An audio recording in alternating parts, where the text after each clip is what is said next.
The Epsilon 7 Gateway Station had processed approximately 4 billion sentient beings in the last galactic standard year without incident, which was precisely the kind of statistic that made Administrator Yannick feel both proud and deeply, existentially bored. The station floated at the confluence of 6 major hyperspace lanes, a gleaming monument to bureaucratic efficiency, where nothing interesting ever happened. Custom scanners hummed. Forms were filed in triplicate. Species from 1,000 worlds shuffled through security with the resigned patience of universal travelers everywhere. And Yannick had begun to suspect that excitement was something that happened to other people, on other stations, in other sectors. He should have been more careful what he wished for. The human came through Terminal 37B at approximately 14 ever station time, looking exactly as unremarkable as humans tended to look.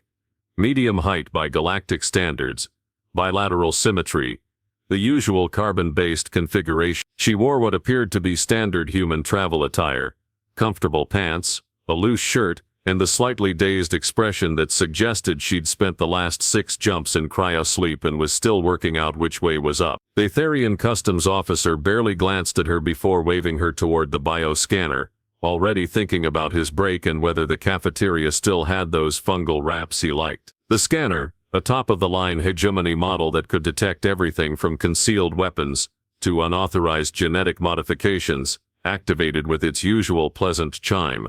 Standard procedure. Happened 10,000 times a day. The human stepped onto the platform, shifted her bag to her other shoulder, and waited for the green light that would send her on her merry way to whatever destination humans found interesting these days.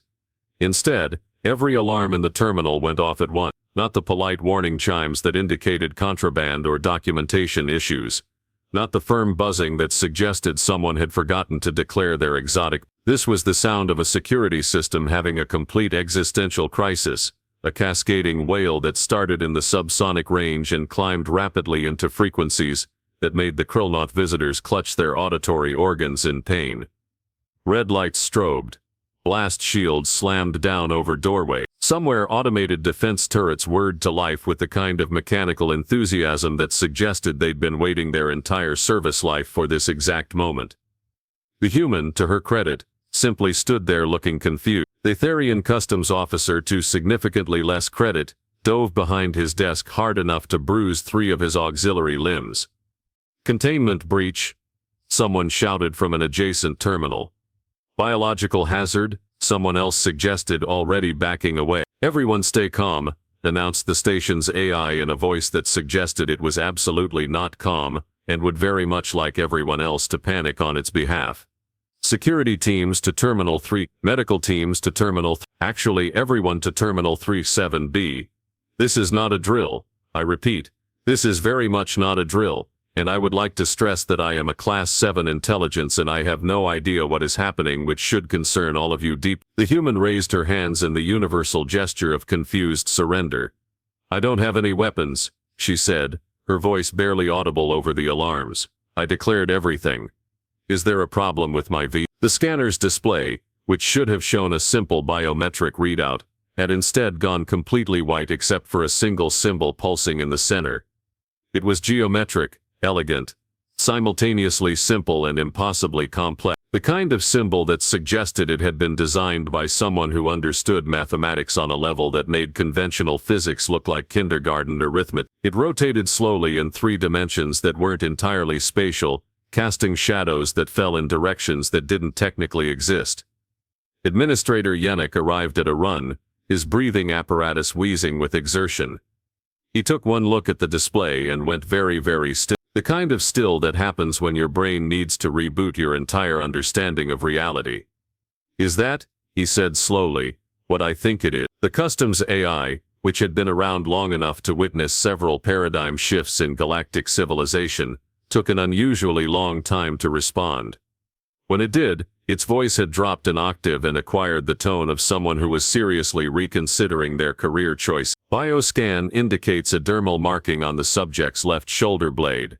Pattern match indicates, oh no, oh by the founders, no. Pattern match to what? Demanded Yannick, though part of him really truly did not want to know the answer. The Architect Codex, Authority designation prime. Authenticity markers present. This is an actual, genuine, verified authority mark from the precursor civilization. The terminal went very quiet, even the alarms seemed to wind down, as if they too were processing the implications and finding them deeply uncomfortable. Authority marks were legend, myth. The kind of thing that showed up in religious texts and academic papers with titles like Theoretical Frameworks for Impossible Artifacts. The architects, whoever or whatever they'd been, had vanished from the galaxy approximately 40 million years ago, leaving behind exactly three things: ruins that defied physics, technology that nobody could replicate, and a handful of references to authority designations that supposedly granted the bearer absolute command over architect systems that, according to folklore, still existed throughout the galaxy, dormant but not dead, waiting for someone with the right credentials to wake them up. Galactic civilization had been searching for a genuine authority mark for 20,000 years. Entire governments had risen and fallen around the promise of finding one. Wars had been fought. Religions found. The current Galactic Council's legitimacy rested partly on the theoretical framework that whoever discovered an architect authority mark would be recognized as having a mandate from the ancient powers themselves. And now one had apparently walked through customs at a mid-tier transit station, carried by a human who looked like she'd rather be literally anywhere else. There has to be a mistake, Yannick said, but his voice lacked conviction. The scanner didn't make mistakes. The scanner was incapable of making mistakes. The scanner cost more than most planetary GDP and had been calibrated by the finest technicians in the sector, specifically so it wouldn't make mistakes. "I want a full command team here now," he said, his voice rising. "I want biometric verification, historical analysis, and someone find me a xenoarchaeologist who won't faint, and someone turn off those alarms. And someone explain to me how a human got an architect authority mark tattooed on their body." The human, still standing on the scanner platform with her hands raised, cleared her throat. "I'm sorry," she said, "but can someone tell me what's happening? Because I have a connecting flight in 2 hours, and I'd really like to not miss it." Administrator Yannick looked at her, then at the symbol on the display, then back at her. Then he did something he hadn't done in 15 years of station administration. He laughed, not a happy laugh. The kind of laugh that happens when the universe reveals itself to be far stranger and far more ridiculous than you'd ever imagined, and you've just realized you're going to have to file a report about it. "Miss," he said, "I don't think you're going to make that flight." The conference room that Administrator Yannick commandeered for this disaster was designed to host diplomatic incidents, trade negotiations, and the occasional border dispute. It was not designed to contain the barely suppressed hysteria of 6 different species, all trying to process the same impossible information simultaneously. The human sat at the center of the table looking progressively more bewildered while various officials pulled up holographic displays, argued in 17 languages, and generally behaved like academics who'd just discovered their entire field of study was simultaneously validated and completely upended. Dr. Phoenix, the station's xenoarchaeology consultant, who absolutely had fainted upon arrival and had to be revived with stimulants, was currently projecting a timeline that stretched back further than most species' recorded history. His manipulator appendages trembled as he gestured at the display, whether from excitement or terror remained unclear. "The architects," he began, his translator rendering his chittering speech into flat, academic tones that somehow made the content even more unsettling, represented the apex of what we understand about technological civilization. They didn't just master physics, they rewrote it, casually, the way you or I might reprogram a food synthesizer. He pulled up an image of a structure that hurt to look at, all impossible angles and dimensions that the eye couldn't quite track. This is the Nexus Gate at coordinates previously designated as empty space. It connects 40,000 solar systems simultaneously through a topology that shouldn't exist. The architects built it. We still have no idea how it works, and we've been studying it for 8,000 years. "Get to the marks," growled Commander Vex, head of station security. The Draxian had been in the military for 40 years and had exactly 0 patience for academic preambles, especially when said academic preamble was explaining why his entire security protocol had just been revealed as laughably inadequate. Fenix's anterior eyes swiveled to give Vex a look that suggested he had opinions about being rushed, but he complied. The authority marks appear in exactly 7 locations throughout known space. All architects, they're always accompanied by text in proto-linguistic base code, which we can barely translate but which essentially states, "Bearer of this mark commands with absolute authority all systems, all protocols, all mechanisms of the great work." The marks themselves are impossibly complex. Multi-dimensional encryption, quantum-locked authentication, and embedded verification signatures that exist partially outside normal spacetime. You can't forge them. You can't replicate them. Several governments have tried, all failed spectacularly. And by spectacularly I mean with casualty. He pulled up an image of the symbol, the same one currently displayed on the human's bioscan. Even in holographic form, it had a presence that made everyone lean slightly away from it. This is designation Prime Alpha 01, the first mark, the highest authority. In the theoretical hierarchy of architect command structures, this is the symbol that would theoretically override everything else. It's appeared in exactly 2 places, carved into the central pillar at the Temple of First Calculations, and encoded in the substrate layer of the Great Archive. Both times, dormant, inactive, a signature without a bearer. Until now, Yenix said quietly. Until now, Fenix agreed. Except this makes no sense. Architect marks aren't decorative. They're not transferable. They're encoded into the bearer's fundamental biological signature. Genetic markers, quantum resonance patterns, neural architecture.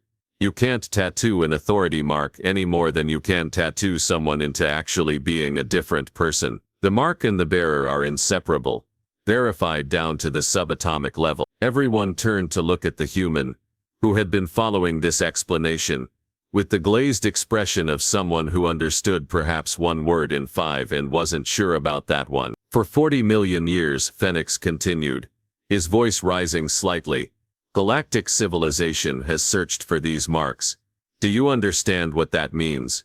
40 million years. The Vor Empire spent 3,000 years, systematically cataloging genetic markers, across 10,000 species, trying to find a bloodline that matched architect criteria.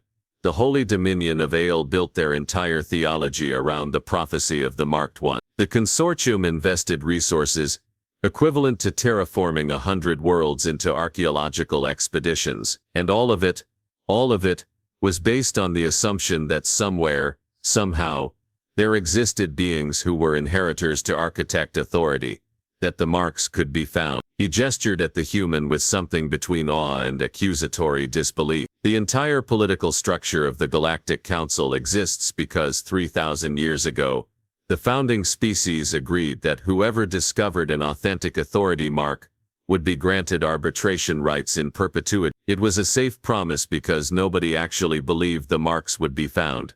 They were theoretical, mythological, safe.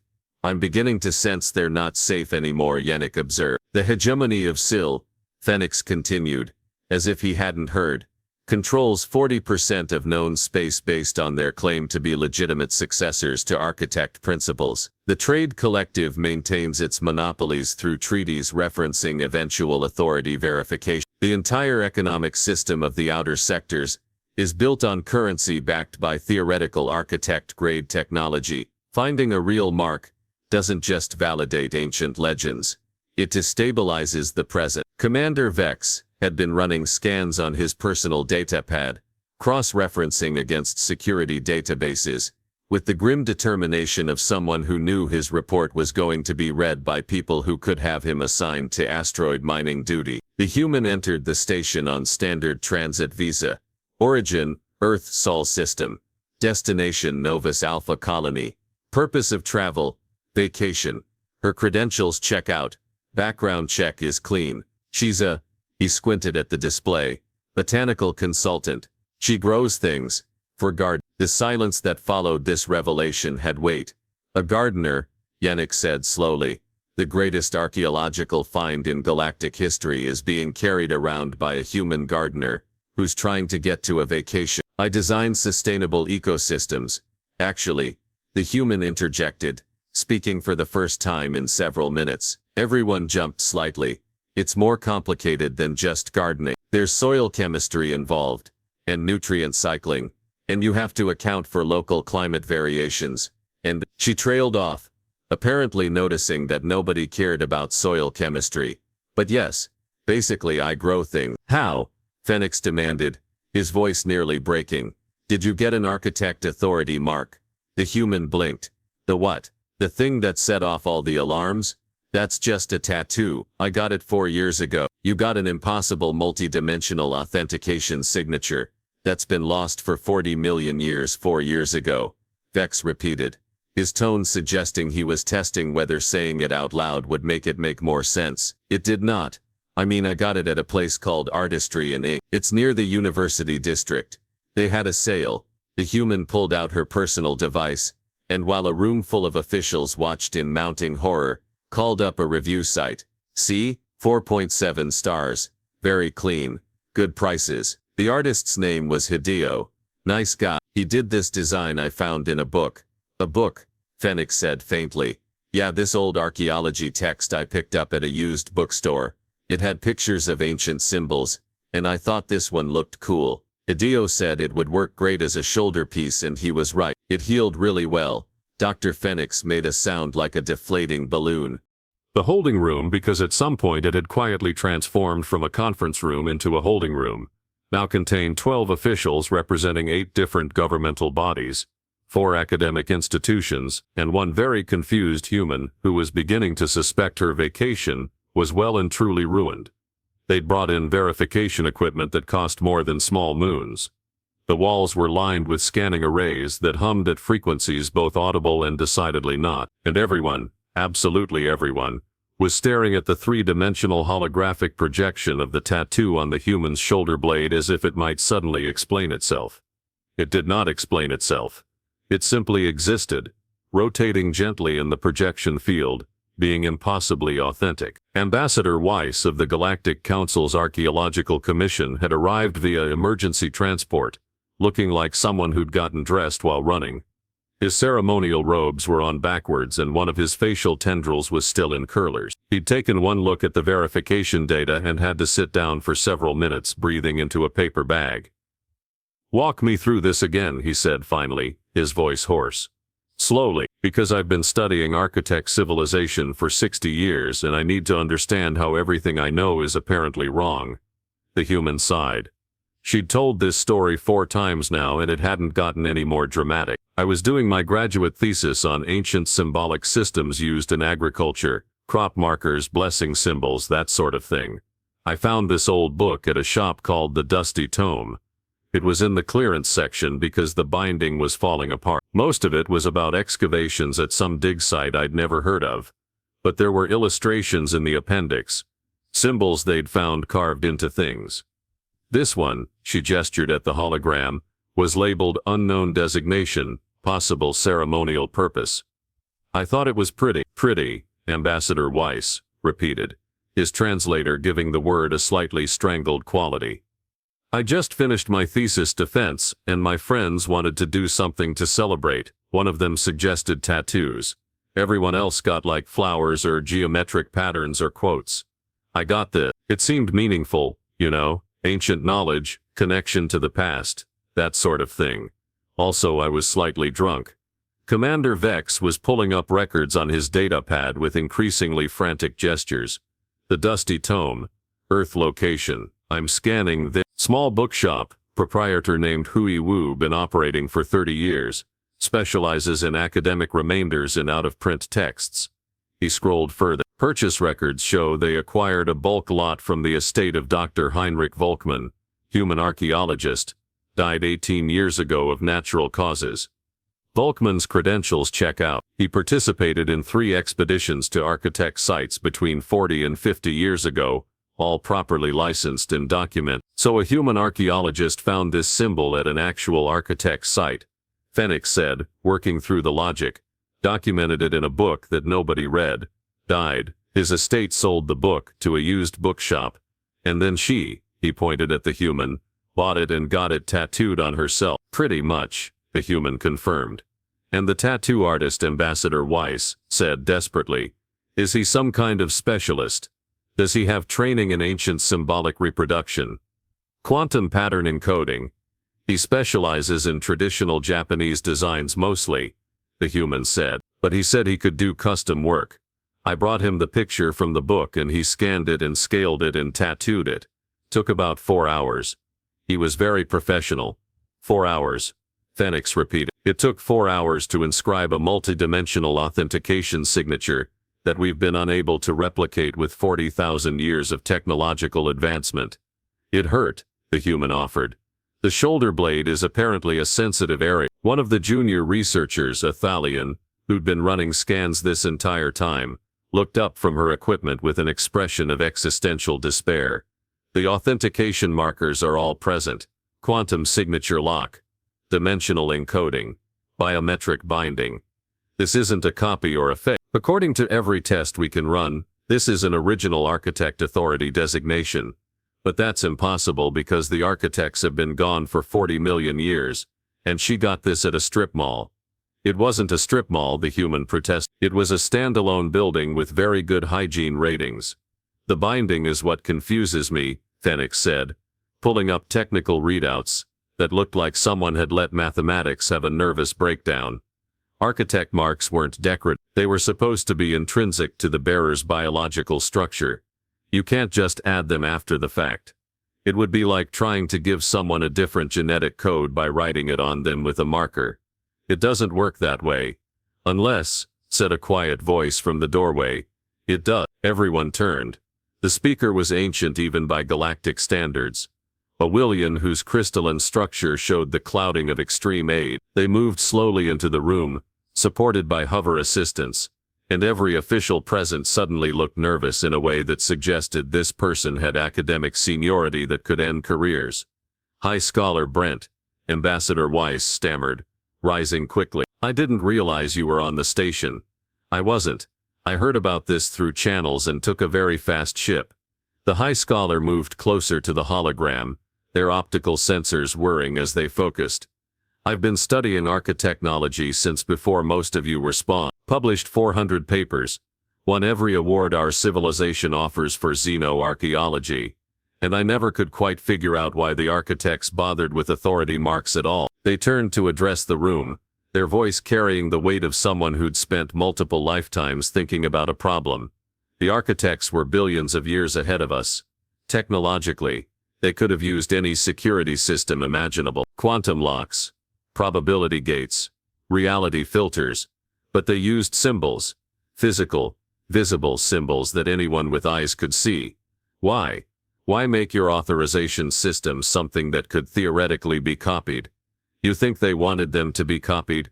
Phoenix asked. I think Brent said slowly. They didn't care who used them. I think the marks aren't about who deserves authority. They're about who has the will to claim it.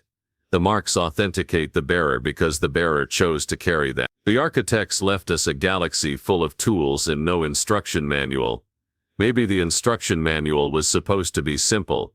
If you're clever enough to find these marks, bold enough to bear them, and present them in the right place, then you're qualified to use what we left behind. Not because of bloodline or prophecy or being chosen. Because you showed up. The room sat with that for a long moment. So the tattoo works, Yennik said finally. Because she decided to get a tattoo. The tattoo works, Brent confirmed, because the architects built their system to work with anyone who carried the proper symbol, regardless of how they acquired it. Intent doesn't matter. Origin doesn't matter. What matters is that the symbol is present, properly rendered, and bound to a living bearer, which it is. They turned to the human with something that might have been amusement in their crystalline structure. By the established protocols that our entire civilization is built upon, you now have absolute authority over any and all architect system, which is most of our critical infrastructure, our transportation networks, our planetary defense grids, and several technologies we still don't understand but use anyway. How does it feel to accidentally become one of the most powerful beings in the galaxy? The humans stared at them, then at the hologram. then at the assembled officials who were all looking at her with expressions ranging from awe to terror to bureaucratic dread. "I just wanted to go to the beach," she said quiet. Part 4. Authority Absolute. The emergency session of the Galactic Council convened 16 hours later in a chamber that hadn't seen this much activity since the Vordraxian War nearly caused a complete governmental collapse. Representatives from 47 major civilizations materialized via holographic link, their various forms of agitation translating poorly across species barriers, but unmistakably present nonetheless. The chamber's ceremonial architecture, all soaring arches and symbolic representations of unity, suddenly felt very small and very inadequate for the crisis at hand. Chancellor Dren, a Vorgathi whose 12 terms in office had weathered everything from economic crashes to attempted coups, opened the session with the kind of exhausted formality that suggested he'd already aged a decade since receiving the report. "We are here to address a situation that I frankly did not believe possible when I woke up yesterday. We have in custody, is custody the right word?" He glanced off screen at someone. "We have in our care a human bearing what has been verified by 7 independent laboratories as an authentic architect prime authority designation. The council will now hear arguments on how to proceed." The arguments came fast and overlapped considerably. "This is clearly a sign that humanity has been chosen as inheritors to architect legacy," proclaimed Ambassador Talix of the Human Colonial Accord, who'd apparently received word of this development and prepared a speech in record time. "We propose immediate integration of human oversight into all council operations pending full authority transfer." "Absolutely not," snapped Envoy Rax of the Hegemony of Sil. "The Mark's presence doesn't validate the entire human species. This is one individual with an apparent accident of cosmic proportions. We propose taking the bearer into protective custody for study, while we determine proper protocols." "Protective custody is kidnapping with paperwork," observed Representative Finn of the Barristers Guild dryly. "The bearer is a free citizen of a council-recognized government. She has committed no crime. You can't simply lock her up because she's inconvenient to your power structure." "She's not inconvenient," Rax shot back. "She's apocalyptic. Do you understand what happens if word of this spreads beyond this chamber? The Architect Nexus gate system alone connects 40,000 inhabited systems. If she walks up to a gate and the gate recognizes her authority, she could theoretically shut down galactic transit. The economic collapse would be instantaneous. The panic would destabilize governments. We'd have wars. We might have wars anyway," muttered someone off-screen with what sounded like a Thalian accent. "Half the governments in this chamber derive legitimacy from architect site claim. If those sites start recognizing someone else's authority, the whole house of cards comes down." Chancellor Dren raised several appendages for silence. "The legal reality is straightforward, even if nothing else about this situation. 3,000 years ago, the Council Charter was amended to include the Authority Recognition Clause. It states, and I'm reading directly here, any being bearing verified architectic authority designation shall be granted council arbitration status with binding authority on matters relating to architect, systems and technologies." This was meant to be theoretical, a gesture toward respecting ancient protocols, but it's legally binding. "You're saying she could theoretically override council decisions," said someone in a tone that suggested they were hoping very badly to have misunderstood, "on matters relating to architect, systems, which is unfortunately most of our critical infrastructure." Dren pulled up a display that showed the extent of architect technology integration in modern civilization. It was extensive. It was frightening. Several representatives made distressed noises in their native languages. "Perhaps," suggested a Willian scholar whose crystal structure was flickering with diplomatic patterns, "we're approaching this wrong. The bearer doesn't want power. She's been very clear about that. She wants to go on vacation and be left alone. What if we just let her?" The chamber erupted into overlapping objections that boiled down to variations of absolutely not in 47 languages. "Let me finish," the Willian said firmly. "She doesn't want to rule anything. We grant her ceremonial status, provide her with appropriate compensation for the inconvenience, and establish a protocol where she isn't actually required to exercise any authority, unless she chooses to. We acknowledge the mark's validity. without dismantling our entire governmental structure. And when someone challenges her authority, Rax demanded, when some faction decides they want to control her, or force her to activate systems in their favor, she becomes the most valuable and vulnerable person in the galaxy. Then we protect her, the Willian replied. Full security detail, diplomatic immunity, whatever she needs. The alternative is trying to invalidate a mark that we spent 40 million years searching for, which would undermine the very foundations we've built our legitimacy on. In a side chamber, being carefully not referred to as a holding cell, the humans sat with High Scholar Brent and Administrator Yennik, watching the proceedings through a monitor. She'd been given refreshments, comfortable seating and the kind of extremely polite treatment that people give to unexploded ordnances. They're going to be at this for hours, Yennik observed. Possibly. The council once spent 6 weeks debating the proper protocol for first contact with silicon-based life forms. This is significantly more complex. Can't I just refuse? The human asked. Tell them I don't want authority over anything and go home. You could, Brent said thoughtfully. But the mark doesn't care what you want. It exists. It's bound to you biologically now. Any architect system you encounter will recognize your authority, whether you claim it or not. You could try to hide, but word is already spread. By tomorrow, every government and corporate entity in known space will know that someone has an authentic mark. The ones who can't find you will assume you're being hidden by whoever can. It would cause exactly the kind of chaos they're worried about. The human was quiet for a moment, watching representatives argue about her fate in 17 simultaneous conversations. What do the architect systems actually do? If I did have authority over them, what would that mean practically? Brent's crystalline structure shifted in a way that might have been a shrug. Honestly, we don't entirely know.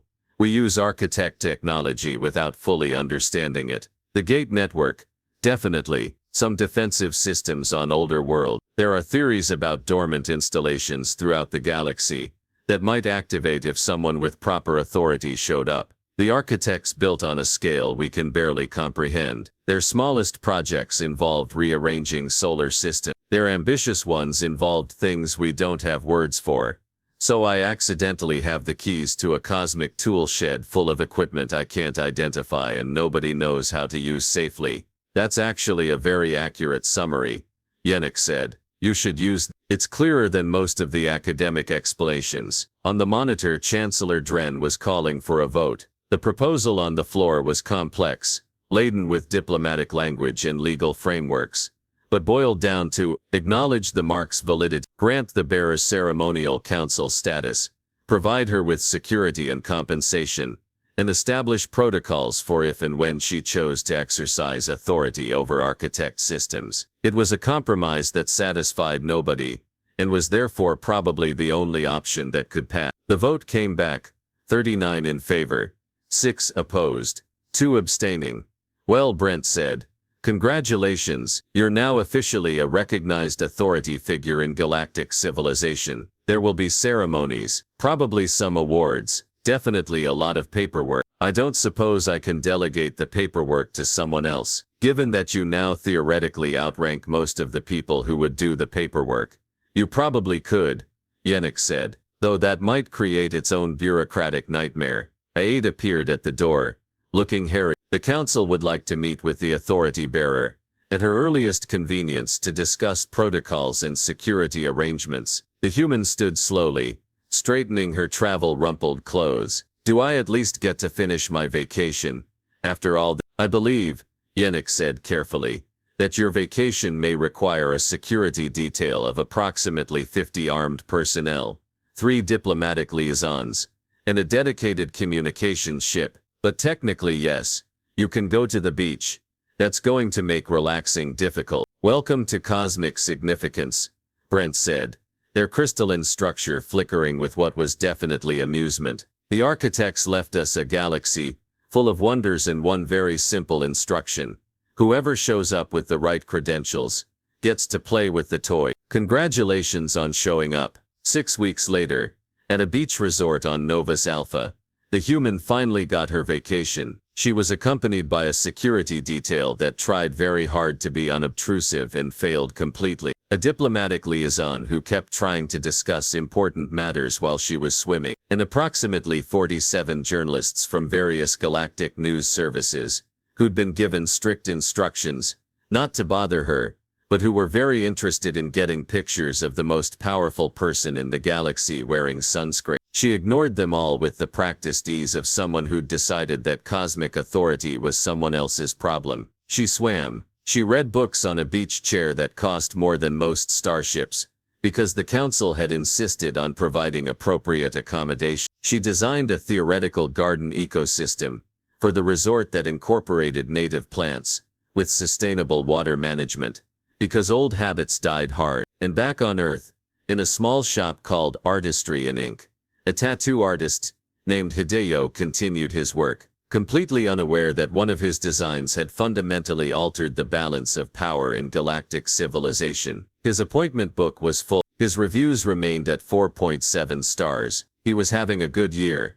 The universe, as it turned out, had a sense of humor. 40 million years of searching, countless expeditions, wars fought and religions founded over the promise of architect authority, and in the end it came down to a used bookstore, a graduate student with questionable decision-making skills, and a very good tattoo artist having a say. Somewhere in the cosmic accounting of absurdity, the architects were probably laughing,